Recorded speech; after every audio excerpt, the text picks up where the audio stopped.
tugiye kwakira rero Keppa Nyirudushya n'amashyi menshi cyane. Keppa se ni mumaze kumenyera ntabizi. Ladies and gentlemen, put your hands together for Keppa Nyirudushya. Guys, mweze muti muri kunyumva right? Mweze mute namwe muranyumva? Kera nyiri umwana iwacu twabaga twatetse umuceri, ariko munzanira agatebe aho ngaho. Nta gatebe? Nta muntu uri aho hafi ngo anzanire agatebe we?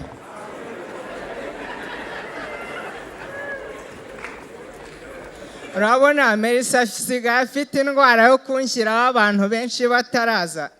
Ngiye kwicara mbategereze.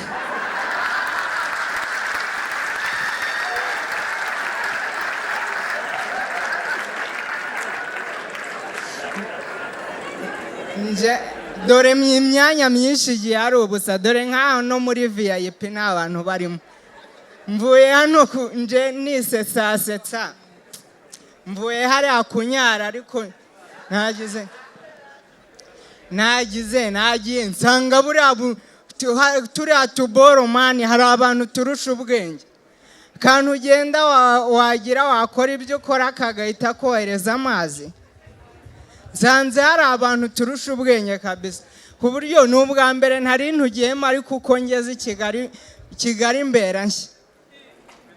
Mbere najyaga njya mu z'abagore ntabizi.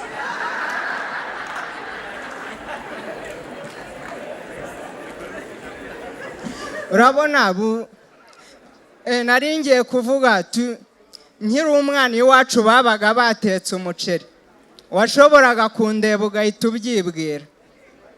Niyo utabyibwiraga washoboraga kuntega amatwi ukumva ndi kubiririmba. Hari ukuntu buri kantu kose twakaririmbaga nyine nk'uko wishimiye, ugaragaza ko wishimiye ko bagiye guteka umuceri nyine. Nsanga ndi kuririmba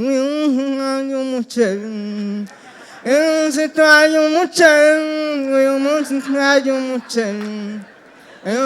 twaje umuceri.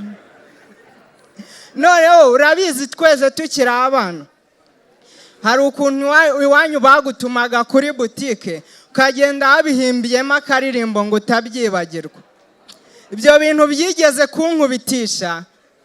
Kera iwacu bigeze kuntuma kuri butike, bantuma akawunga k'ibihumbi 5 n'irindazi ry'ijana. Ngenda mbiririmba nanashishuye injyana y'abandi. Irindazi ry'ijana, akawunga ka 5. Ubwo ngubwo ndagenda ngeze kuri butike, noneho kuko mu mutwe wanjye amandazi ari afite agaciro kurenza akawunga, nageze kuri butike indirimbo yahindutse. Ndi kuririmba akawunga k'ijana, indobo y'amandazi.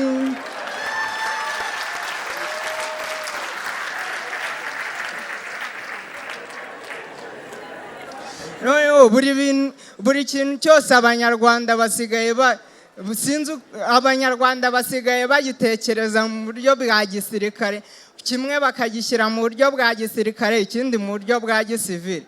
Nk'ejo bundi nagiye i Kanombe mbonayo igare rya gisirikare. Nyine ntabwo ibintu bya gisirikare bira buri wese mani. Iwacu urabizi, iwacu nyine ntabwo mubizi, nako iwacu ni Nyaruguru. Bafite ukuntu nyine bafata abasirikare babaha respect cyane, ku buryo umuntu wese ugiye i Kigali akamarayo nk'umwaka agaruka avuga ko avuye ku ikosi kugira ngo bamwubahe. Kuba umusirikare ntabwo ari ibintu byoroshye, buriya bisaba no gusenga. Nimugire ngo mbaye koroneri ntarasenga.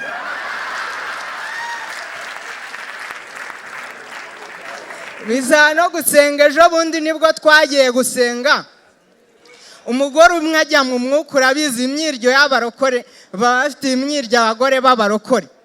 Jya mwuka ngo haleluya, nagira ngo mbabwire ijambo rinzi ku mutima. Aranditse ngo kuko umwami Imana azantabara, nicyo gituma ntamwara mu maso yanjye hagakomera nk'utyo. Arabivuga arangije twumva akana ke karavuze, mwako se mama ko nzi ko twarariye umutsima n'amateke, kaba uvuze ku mutsima gusa, amateke yo ntacyo wagutangarije. Noneho nahise numva ko ho bakirya baracyafite ibiryo. Twebwe icyo gihe inzara yari iratwishe mu rugo ntitwari tukirya. Ubwo ngubwo tuvuye gusenga mpita njya kuhavumba, njyana n'undi mutipe twari inshuti. Ubwo turagenda tuhageze nyine batwicaza hanze kuko babonaga duciriritse, twasanze batetse ifiriti. Rabizi mu cyaro nyine ikintu cyose gitetswe mu mavuta hari ukuntu bakita ifiriti. Sanga hari ifiriti y'amateke, ifiriti y'ibijumba, ku buryo n'umureti basigaye bayita ifiriti y'amagi. Noneho twe twasanze batetse ifiriti y'inkoko.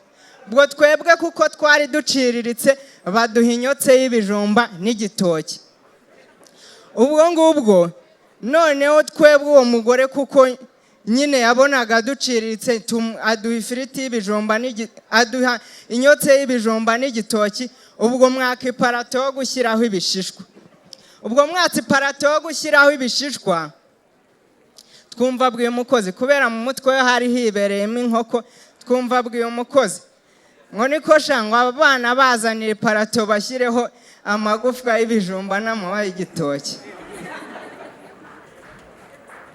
Noneho no burage ngiyeho yo irarenze.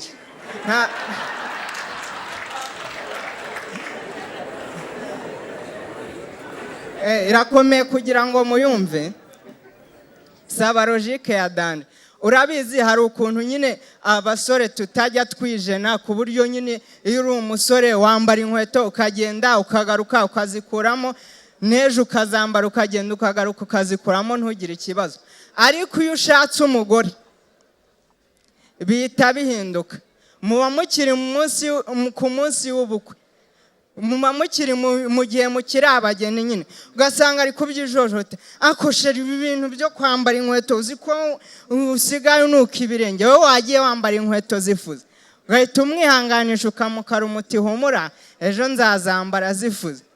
Ariko ibyo ngibyo uwo mwiryo hari umugabo utawuzanaho. Urugero wundi wuzanye nko kuri Mwanafunzi, akoshera wagiye wambara inkweto zifuze kuko urumva uwo munuko. Mwanafunzi nukuza agahita gukubita igisubizo, ugahita wumva ni wewe uri mu makosa. Ntabwo wakabaye wigira ibi byose yaba wari uzi yuko uzatwarira akanuko nk'akamezi 9 ukakabura.